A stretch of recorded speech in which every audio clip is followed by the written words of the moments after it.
Happy Tuesday, folks. It's a beautiful day, and we are announcing today something we've not done in literal decades, which is today you're going to be hearing about a brand new course from Lenders Online Training. We have 3 courses right now. We have a 1040 course, an advanced business returns course, and a financial statements analysis course based on decades of Linda Keith CPA's in-person training. But the training team we've assembled in the last few years is getting ready to put out a new course for you. And so we asked you, all of our lender clients, what the most interesting thing is that you want to hear more about. And the overwhelming answer was commercial real estate. So on this call today, we're going to have our 2 trainers, David and Joe, share with you their syllabus for the course. And you're going to give us feedback. You can email us, you can drop a link or drop a note on this LinkedIn, you can DM us on LinkedIn, whatever you want. Go ahead and give us this feedback. They're going to lay out for your course that we're expecting to go live some point in Q1. Now, for those of you who don't know me, I'm Brian Keith. I am Linda's son. Got to be in this business since I was literally 5 years old, licking stamps. And over the last few years, I've got to expand the training team beyond just Linda herself. Linda's actually conducting live training right now. That's why she's not joining us. She's doing the fun stuff. We have David and Joe doing the other fun stuff of doing that weekly training, running case studies, and now designing new courses for you. So, team, go ahead, take it away. Hello, everybody. Thank you, Brian, for the intro. I appreciate that. Thank you for what you do. And we hope that Linda is doing an awesome job, which we have no doubt on a live event. My name is Dave Stauffacher. As Brian mentioned, I'm the senior credit trainer here with Lenders Online Training, where we help lending and credit professionals say yes to good loans. Joining me today is my colleague and fellow senior credit trainer, Joe Davis. Joe, it's great to have you here. Great to be here, David. I'm really excited to roll out our next phase here. I too, we are, as Brian alluded to, are excited to share we have a new initiative, the creation of an upcoming commercial real estate lending series, a curriculum of sort, as we have 2 or 3 what we would say product lines, or what we would say concentrations in income tax and financial statement analysis, but we want something new.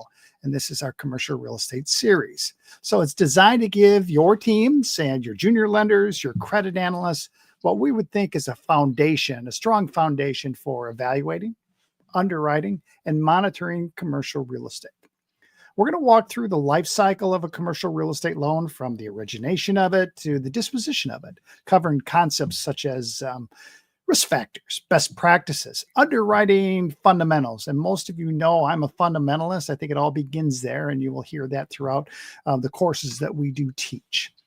Now, the topics that we're going to be sharing today is just a draft. As I mentioned before, just a draft. We're in that development stages because we want to share them with you. We want your feedback. We want to hear what you would be looking for, things that you have challenges with, that's specifically focusing on commercial real estate, because we're excited to add this to our training curriculum.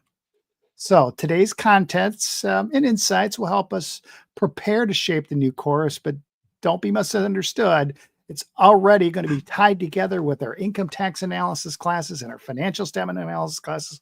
It's kind of a plethora of everything wrapped together, and we think it's important. And we're looking forward to doing this in 2026. So let's begin here. Why? Right? Everything begins with why, or at least it should be anyways. Now, if you go and do a little bit of research out there, you know that most recently in the last quarter, the Federal Reserve Bank kind of put out a statistics that commercial real estate loans in all U.S. banks is almost $3 trillion. $3 trillion. It's amazing what's involved with commercial real estate. Now, a few years prior to that, if we kind of dealt with this, I shouldn't say COVID, right? Shouldn't deal with that. The FDIC came back with a review stating that community banks, much to the banks that you are working with today, 28% of all their commercial real estate loans has been focusing on real estate. So that's amazing, and it continues to increase. So the FDIC, basically Federal Deposit Insurance Corporation, reports on highlights, increasing concerns when they're dealing with risk of like that concentrations. I mean, in my day, many of you know that I was a commercial banker for many, many years. Commercial real estate was a significant part of our portfolio. Large dollars, opportunities to grow your portfolio, often kind of stable returns as we would have longer term fixed rates. Yeah, it was supported with collateral, right? We wanted the buildings because that was something that had some type of marketability and diverse income streams. So in this series, we thought this was something that really was worth exploring. Many of you asked for it, so we wanted to deliver. Our intent is to be foundational, encompass most of the topics that we often see in underwriting and just monitoring commercial real estate loans. But think of it as cradle to grave, something that we do diligence all the way through the process. Our emphasis will likely be on non-owner occupied real estate, but honestly, many of the fundamentals kind of go over to owners occupied real estate. And we'll talk about that in the course as well. Joe, what do you say? Yeah, maybe next slide here. Let's begin by setting the table. Commercial real estate, CRE, includes various property types, right? You have office, you have retail, industrial, multifamily, special use. We will likely add hotel, motel, so hospitality to this, and probably medical as well, given what's going on in the world. You'll also encounter single purpose real estate, right? Those properties that just can't be anything else, very, very limited scope. Those often carry higher risk due to alternative uses. So we want to talk about that, how to scope that, how to structure those. And we'll get into, excuse me, the key players in commercial real estate lending. That includes the borrowers, the developers, brokers, appraisers, inspectors, and of course, we can't leave out the customer, the tenants. So understanding their roles really helps you to assess the credibility and feasibility of an individual project. Loan types will vary, with acquisition, refinance, construction, bridge, mini perm, perm. Really, the loan structure and the loan type will depend on the project, the underlying project, what's going on with it, and how and when the bank will be ultimately repaid. And each of those has its own, structure types and its own risk profiles. So we want to talk a lot about that.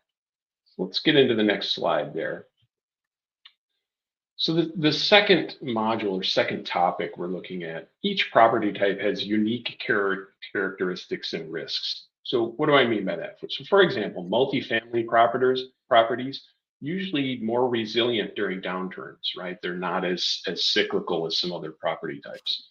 But retail, for example, it can be highly sensitive to consumer trends. We see that with the rise of online commerce, right? As an example.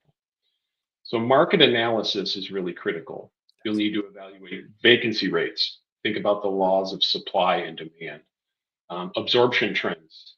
Are they positive and demand exceeds supply, or is it maybe the other way around? Okay. And then rental rates. You want to see the trends in those. Rents generally going up, but going down and staying fairly stable for a certain property type and in a certain market. And then you definitely want to look at demographics and geography. We all know the old adage in real estate: location, location, location. Absolutely most important thing with real estate. I also really like to look at construction starts as well. You can see what's coming on. It shows you both the health of the local market, what's being constructed, but then also what's going to be online when all of those are finished. Also consider if a property is in a primary or secondary market. That can really affect the liquidity, can affect demand. As we all know, CRE is really cyclical. It's very sensitive to economic shifts, things like interest rates, inflation, employment trends. All of these play a role with CRE. So we'll get into that. David? Joe, on a couple topics that you had mentioned when you were talking about market analysis, so critical. At times, you and I would have the conversation with regards to what is the data, right? We're seeing all these construction loans going up, whether it's our multifamily use or if it's commercial buildings. And it's like, all right, they said the demand is there, but how do we know how much supply we actually have? It seems to lag. And then where is the correct data? Where is the up-to-date data that we need to follow as we make judgment to do these long-term loans? So I find that really interesting, and I'm looking forward to kind of share our insights on that. The other thing is probably most recently that all of us is inflation. We experienced this huge increase in rates over the last few years after COVID, and we had to deal with that, right? For many of my clients that I work with, they were used to having very low interest rates 3%, 4%, 5%, and all of a sudden their period of renewal came up, their interest rate had to go to 9%. So that was a significant shift of what they were used to. How does that impact the credit underwriting process? We're going to talk about that as well. Let's get into loan structure.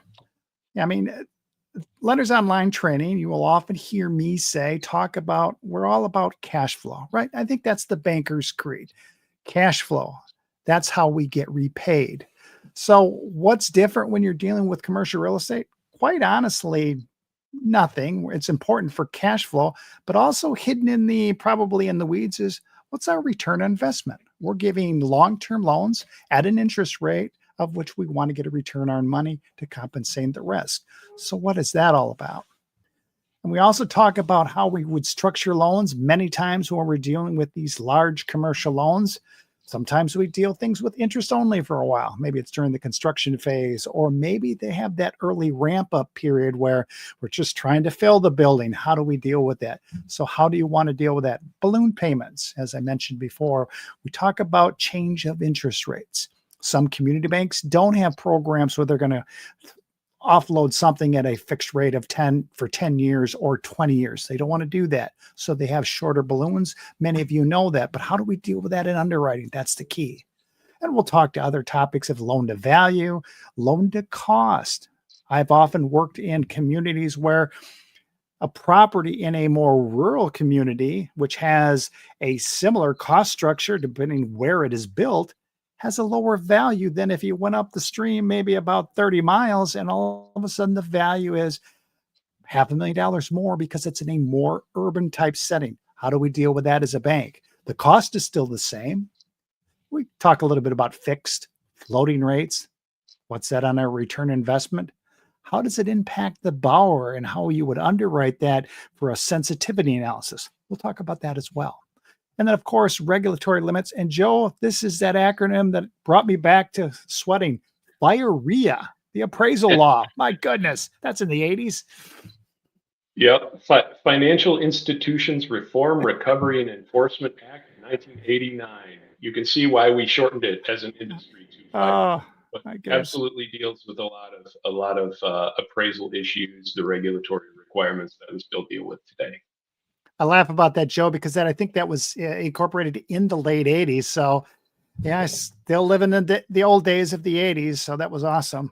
So, Joe, What about income analysis, property cash flow analysis? What are we going to talk about that topic?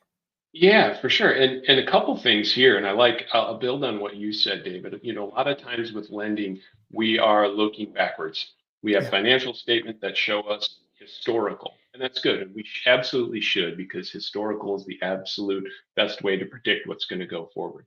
But in addition to looking out the rear view mirror, we need to look out the windshield. And so we're going to get into that, right? So historical cash flow, but what if you have a new project? Or what if there's a new tenant? Or just the world changes? You mentioned the pandemic, for example. So we have to look forward. Cash flow is the absolute lifeblood of CRE lending. A primary risk factor in commercial real estate is vacancies, right? Just if vacancies increase, the turnover of tenants leads to deficiencies in cash flow, and it can lead to increases in expenditures as well. And what I mean by that is property repairs, leasehold improvements for the new tenants, leasing commissions for the new tenants. Turnover is really, really disruptive for CRE, so we want to spend a lot of time there. So start by analyzing the rent rolls and the lease agreements. Understand lease structures and who pays what expenses. So you'll hear terms like triple net, gross, common area maintenance, or CAM, and how those are going to affect the borrower, aka the landlord's net income and cash flow. We need to understand how all that comes together. So the key metrics we're going to look at in order to do that are effective gross income, EGI, net operating income, NOI, and debt service coverage ratio, DSCR. And we'll also want to think about other operating expenses, things like repairs and maintenance, replacement reserves, management fees. Those are often underreported, but they can really significantly impact the cash flow and also the property condition, which leads to the value of the property. David, what about the value of the property? How do we want to look at that? It's interesting. I had a webinar topic today about the C's of credit, the fundamental C's of credit, and one of those C's is collateral.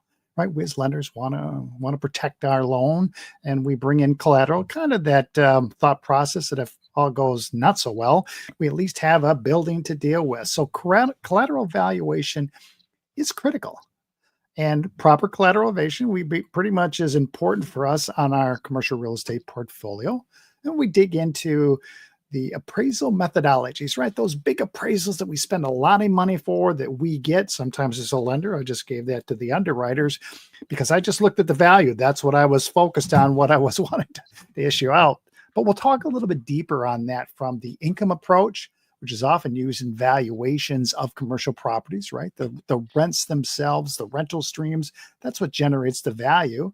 We'll talk about cost approach as far as what it would be to replace that cost or how much money went into building that. A little bit when I talked about that rural versus urban. Cost approach is important, right? The cost is kind of the same, but the values are going to be different in the markets. And we'll deal with sales comparisons. That's kind of challenging a little bit when you're dealing with commercial properties versus residential properties because there's some uniqueness with commercial properties. And there's sometimes limited access to similar properties that were sold, but we're going to talk about that. Sometimes we'll deal with as is, as complete, as stabilized. A whole bunch of words that our appraisals put in there. We'll explain them and what do they mean to us as a lender, realizing that the value that we're somehow putting a discount figure to, how important is it to us? I mean, creditors, let's be honest, we should never blindly just accept the appraisal. Like I mentioned before, just looking at the number and pass it on to the underwriters. Seriously. I mean, I went through those significantly, but we need to understand that. Yes, we're asking a third party to review it and put their context into value, but also put some perspective to it, what it means from that party, that certified appraiser's perspective. So we're going to talk at great length with that. Sometimes there's a topic that comes up, cap rates. Interesting what cap rates are, Joe, but we'll talk about those as to how do they impact the value of the property? How does it deal with that income flow? If the cap rate is lower, that means the property seems to be a little bit higher. Likewise, inverse. We'll talk about the transition as to the differences in those marketplace. And sometimes cap rates are different from market to market. How does it affect us as well? How about risk assessment, Joe? Mitigation. That's an interesting topic. Yeah, definitely. And I'll just underscore one of the things you just said, David. We should never blindly accept an appraisal. I always tell lenders, hey, do not outsource your underwriting to anyone. Right. You need to have your own viewpoint, your own lending policies, your own risk appetite, and confirm things for yourself. And that includes appraisers who are valuable allies, but you still need to check their word. So really, really well said. And that, of course, comes into the risk assessment discussion. So this topic deals with the identification of risk through proper due diligence and underwriting.